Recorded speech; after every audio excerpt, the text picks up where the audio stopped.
Viewers, நாங்களோட Lakshmi. நீங்கள் பார்த்துருக்கிறது 0 லக்ஷ்மி. கொஞ்சம் கூட பயமே இல்லாமல் இருக்குமா? அப்பப்பா என்ன பயம், நினச்சி கூட பார்க்க மாட்டேங்கிறோம். உண்மையான விஷயம் என்னென்னா, நாளைக்கு ப்ரமோ என்னங்கிறது நினச்சி கூட பார்க்காத அளவுக்கு ஒரு பயத்தில் இருக்கும். என்னமோ இருக்கணும், நான் அதை பற்றி நினைக்கல அப்படிங்கிற மாதிரி இருந்தாலும் நினச்சிட்ருக்கோம். ரைட்டா? இருக்குது ஆனால் இல்லை, இல்லை ஆனால் இருக்குது. சரி, விஷயத்துக்கு வரலாம்.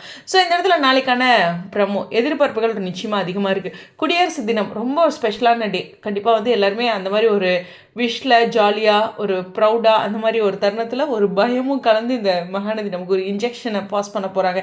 சரி, என்ன மாதிரி கதை இருக்கும்? ஸோ இந்த இடத்துல வந்து விஜய் கொடைக்கானல் கூட்டிகிட்டு போகணும் அப்படின்ட்டு காரில் வெயிட் பண்ணிகிட்ருக்காங்க. காவேரி லக்கேஜோடு வராங்க. இப்போ இந்த இடத்துல என்ன சொல்ல போகிறாங்க? ஃபேமிலியோடு இங்கே யமுனா கூட்டிகிட்டு வராங்க. இந்த தருணத்தில் ராகினி எப்படி சித்தப்பாவையும் இங்கே பசுபதியும் உள்ளே இணைக்க போகிறாங்க அப்படிங்கிறது இருக்குது. இதில் ரொம்ப முக்கியமான விஷயம் என்னென்னா, இந்த அப்டேட் எல்லாம் தெரிஞ்சு வேக வேகமாக ராகினி இதை கலெக்ட் பண்ணி அவங்களெல்லாம் இங்கே லான்ச் பண்ணுவாங்களா அப்படிங்கிற மாதிரி இருக்குது. ஸோ பார்ப்போம் என்ன மாதிரி தான் ஒரு சம்பவம் நடக்குன்ட்டு. பட் இருந்தாலும் ஒரு பெரிய சம்பவம். எனக்கு தெரிஞ்சு சொல்லணுன்னா இன்னுமே ஒரு ப்ரமோ வரும்னு நினைக்கிறேன். இது வந்து ஒரு டபுள் ப்ரமோ போன தடவை கொடுத்த மாதிரி சர்ப்ரைஸ் கொடுப்பாங்களா அப்படிங்கிறது தெரில. ஏன்னா இந்த பக்கம் இவங்க வேலையை செஞ்சு ராகினி அந்த பக்கம் வேலை செய்கிறா, அந்த மாதிரி ஒரு டபுள் ப்ரமோ வரதுக்கு கூட சான்சஸ் இருக்குது. பார்த்தீங்களா, ஒருக்கா ஒரு விஷயத்தை செஞ்சுட்டு இன்னொரு தடவை நம்ம எதிர்பார்ப்போம். இப்போ டபுள் எவிக்ஷன் மாதிரி டபுள் ப்ரமோ கொடுத்துட்டாங்க. இப்போ இன்னும் கொஞ்சம் எதிர்பார்ப்புகள் அதிகமாக இருக்குது. எனக்கு தெரிஞ்ச ஹிஸ்ட்ரியிலே இந்த டபுள் ப்ரமோலாம் நான் சொன்ன மாதிரியே தெரிலங்க. எங்கேயாச்சும் யாராச்சும் போஸ்ட் பண்ணியிருக்காங்களான்னு தெரில. போன தடவை கும்பாபிஷேகத்துக்கு போகிறது அப்படியே காருக்குள்ளே ஒரு ரிவ்யூ, கோயிலில் சாமி கும்பிட்டுட்டு ஒரு ரிவ்யூ, அப்பா ஒரே பிஸி தான் யூடியூபராக இருந்துட்டேன். அப்படி என்ன எங்கள் வீட்டில் நினச்சிட்ருக்காங்க. எம்பாடு தானே இப்போ நமக்காக எல்லோரும் பெருமைக்காக சொல்லலை, ஏதோ ஒரு வெளிநாட்டில் இருக்கவங்க சீரியலில் இருக்க ரிவ்யூ ப்ரமோக்கு பார்த்துட்டு வெயிட் பண்ணிவிட்டு தூங்காமல் இருக்காங்க. நமக்காகவும் வெயிட் பண்ணிகிட்ருக்காங்கிறது ஒரு கில்ட்டியாக இருக்குது. ஸோ நமக்காக நம்மளா ஒரு பெரிய ஆளா, நமக்காக வெயிட் பண்ணிவிட்டு அப்படிங்கிற அந்த பாயிண்ட்டுக்கு தான் அடித்து பிடிச்சி எப்படியாச்சும் ப்ரமோ தான் பேசிடுறது. ஸோ நாளைக்கு எத்தனை ப்ரமோ வரப்போதோ, என்ன நடக்க போதோங்கிறது தெரியல. இருந்தாலும் நீங்களும் புலம்பணும்ல, அப்படி எப்படி உங்களை நான் நிம்மதியாக தூங்க விடுவேன் அப்படிங்கிற மைண்ட் வாய்ஸில் கீழே கமெண்ட் செக்ஷனில் வந்து புலம்பிட்டு போங்க. ஒன்றும் பிரச்சனை இல்லை. வர வாரம் நமக்கு சோதனையான வாரம் தான். ஓகேவா? எப்படி சொல்கிறதுன்னா, இந்த விஷயம் செஞ்சால் பிரச்சனைன்னு தெரிஞ்சு பண்ணுறோம்ல, அந்த மாதிரி ஒரு விஷயம் தான் இந்த வாரத்தில் போக போகுது.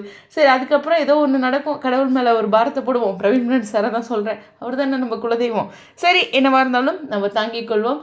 கண்டிப்பாக வந்து ஒரு பயங்கரமான விஷயம் இருக்குது. ஆனால் நான் ஃபஸ்ட்டு கணிச்சது, யோசித்தது என்னென்னா, ஒருவேளை விஜய் வர்றதுக்குள்ளேயே இவங்க எல்லாரும் பேசி ஏதோ பஞ்சாயத்து பண்ணிவிடுவாங்களோ அப்படின்றத. விஜய் இருக்கத்தான் இத்தனையும் நடக்குதா, அசை நடக்கட்டும். இதில் வேறு இந்த பொண்ணு பாதியாக அரைகுறையாக தெரிஞ்சுக்கிட்டு யமுனா வேறு வந்திருக்கு. இந்த நிவின் முழுசாக வேறு சொல்ல மாட்டாரா அப்படிங்கிற அவர் மேலே ஒரு வருத்தம். இவர் நம்பால் விஜய் சொல்லவே வேண்டாம். ஆனால் இனிமே நாளையோடு அவ்வளோதான். அப்புறம் இனிமேல் அந்த பாயிண்ட்டே பாருங்களேன், முடிகிற மாதிரியே பேசிகிட்டு இருப்பார். ஆனால் காவேரிக்கு சில ஹோப்பும் கொடுத்துருக்காங்க. சர்ப்ரைஸ், ஏதோ சம்திங் வந்து கூட்டிகிட்டு போகிற மாதிரி. இங்கே இருக்க அம்மா வீட்டுக்கு எதுக்கு அவ்வளோ தூரம் கூட்டிகிட்டு போகணும், ரைட்டா? அந்த மாதிரி சில விஷயங்களும் கவனிக்கக்கூடியது. ஸோ பார்ப்போம் என்னதான் நடக்கும்ட்டு. தாத்தா இருக்க பயமேன். ஆனால் சித்தப்பாவும் பசுவும் இந்த தடவை பயங்கரமாக பண்ண போகிறாங்க. அது மட்டும் இல்லை, டபுள் காஸ்டியூமில் பசு இருந்தார். அதாவது தொடர்ந்து அவர் பேக் டு பேக் இருக்கார். அவர் வந்தாவே வெண்ணிலா விஷயத்தில் பஞ்சாயத்து ஆகும். அது வேறு பாருங்கள் எப்படியெல்லாம் இருக்குன்ட்டு. ஸோ அத்தனை பஞ்சாயத்தையும் இந்த வாரம் தாங்கி தான் ஆகணும். என்னத்தை நானும் பார்த்து பேச போகிறேனே தெரில. ஏன்னா அத்தனை பஞ்சாயத்து இருக்க போது ஷார்ட்டாகவே பேசிக்கலாம். ஒரு இன்ஸ்டாவில் பார்த்தேன்.